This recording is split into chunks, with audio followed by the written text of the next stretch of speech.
Hello, dear friends. It's Stuart. And Cynthia.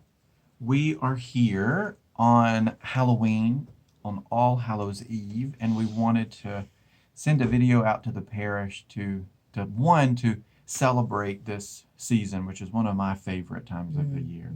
I love this time of year, and the weather today feels very appropriate. Yes. And we also, for a couple of other reasons, we wanted to reach out to you and send you a note. One is to celebrate stewardship season, really, to kind of recap a little bit and look back on what we've talked about, and also to do this in a way that we thought of 20 minutes ago. Right. Which is advanced planning for us. Which is advanced planning. But we have found, Jeremy always knew where they were. They were squirreled away in his office, but we have found some of the early notes of the parish, and we're going to read some of these to you, and we're also going to actually put them out this coming Sunday on an altarpiece from like 1887. There's an altar, the one that's in the... It's the oldest, according to Jeremy, it's the oldest piece of extant furniture in the church. Yeah, and we use it on our Wednesday services as our altarpiece. And so we're going to put that in front of the altar on Sunday, and we're going to put these books that we're going to show you. We're going to put these out on Sunday as well. And we invite you at the end of the service to actually come up and gingerly, but explore them.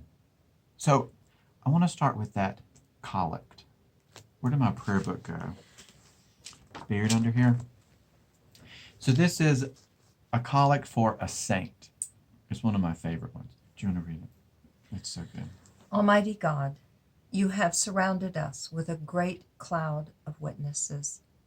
Grant that we, encouraged by their good examples, may persevere in running the race that is set before us, until at last we may with them attain to your eternal joy.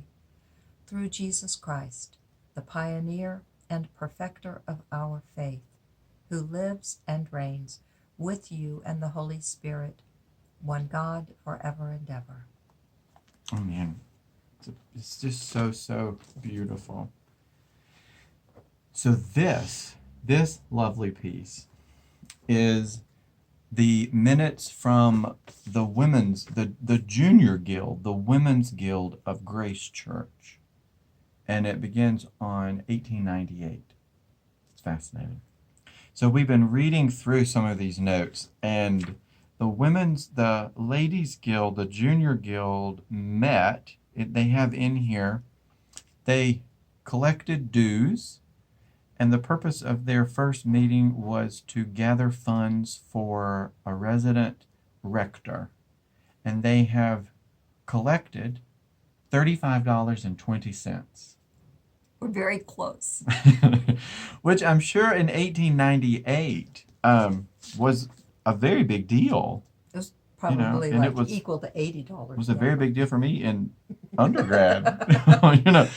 So, but it has in here, their chief object has been to work towards getting a resident rector, and we have at present the sum of $35.20 to be used toward the salary of the rector, and it's written, "It has been agreed." I love these. So, and you can just flip through there. Jeremy swears that I haven't found it yet, and he doesn't know where it is, but he said that there is in the minutes in one of these books a note that says they formed a committee of one to study the cost and use of a light bulb. That sounds about right. That sounds about right. The beginning of the joke about how many Episcopalians does it take to change one. Yeah, there are 8 or steps to buy prior one. to that, or to buy one. So this big book, I want to show you this. This is, talk about, look at this. It's fascinating. There is taped to the front of it a letter from Bishop Michael. dated June 10th, 1936. Says, my dear Mrs. Quinlan, thank you for the copy of the minutes of the vestry of Grace Church, Gainesville. I had hoped to bring a committee to Gainesville ere this, but many engagements of the men I want to bring has made it impossible for us to get together. A letter received from Mr. Hinshelwood, who we'll come back to later, tells me of an effort that will be made locally to solicit funds and suggests that we await the outcome of that effort before our committee meets with you all.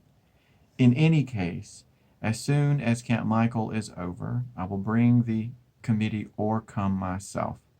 The amount now in my hands is $1,775.89. About all the congregations have reported, so I think there will be no substantial gifts further. This is pertaining to collections that people around the diocese took up after the tornado of 1936, which this brought tears to our eyes. This is the church registry where all of the services of the church are kept track of, and sometimes for certain events, the person tracking the times of services and the people in attendance would make special notes. So I want to read you the note. On April 6th, Holy Communion, this is April 6th, 1936. Holy Communion was celebrated in the chapel at 7:30 a.m., it being Monday in Holy Week. At 8:20 a.m., the tornado struck, completely demolishing the church and taking the roof off the rectory and otherwise damaging it. On April 12th, Easter. 6 days later, at the Presbyterian Church we met, there were many present. The Presbyterians offered us their church in union worship indefinitely. Thus did the Methodists, but we accepted the Presbyterian offer, and for many Sundays worshiped there. The rectory being so badly damaged and in such a state, the rector family, we think that's just his family, not the rector too, left for Canada and were away for 2 months. Services were held after the summer at the home of Mr. and Mrs. Quinlan on North Green Street. The new church plans being approved, the work was started in January, and our first service in the new church was Easter Day, 1937. One year later. A Hammond electric organ was installed and approved for about a month. On approval. On approval for about a month. Not being favorably received, it was returned. From early on, we have been snobs around our organs. A Kilgan organ was installed during the absence of the rector on vacation during 1937. I love it! And played at the service for the first time July 25th to the satisfaction of everyone. On Monday, let's see, it looks like August 1st, 1937, the last payment was made to Chambers Lumber Company on contract, and the bishop written to inform with a view to setting a date for the consecration of the church. It should also be mentioned that after a few Sundays at the Presbyterian Church, we worshiped in Simmons Memorial Hall with the consent of Dr. Pierce of Brenau College. So these are gold to us. I've kept them on my desk for a while now and just flip through them.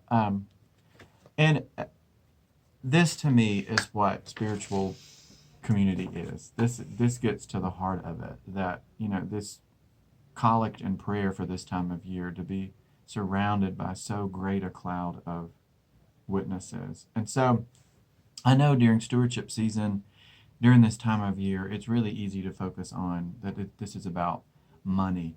but it's not. It's not about money. I mean, reading those minutes, raising funds to support a spiritual community whose place within a town carries such significance. You know, this isn't about money, it's about souls. And it's also about the long history of our ecumenical fellowship Yeah. that from early on at our time of greatest vulnerability and deepest need, our other Christians in the different schools around town Mm-hmm. invited us into their space, where Mm-hmm. apparently we stayed for as long as they could tolerate us. As long as they could and tolerate we it. them. And then we waited for the rector to be out of town so we could get the organ we And I really know. wanted. Which is Feel proof free that, to take your vacation. We're fine with it. which really does underscore the fact Mhm. that this community of faith belongs to these people. To this community. It belongs to Right. this community, Yeah, and our yeah. role is to support this community in its discernment. For the next 50 years. Right, and we'll let you know when we'll be on vacation so that you can do whatever you want to do. So from us to you, just thank you. And we are so grateful to God for your souls and take the care of them very seriously. So Yeah. blessings on you on this All Hallows Eve. Do. And come by soon. And we have jelly beans sitting right For here for now. Bye, Happy friends. Happy All Saints season. And we'll see you soon.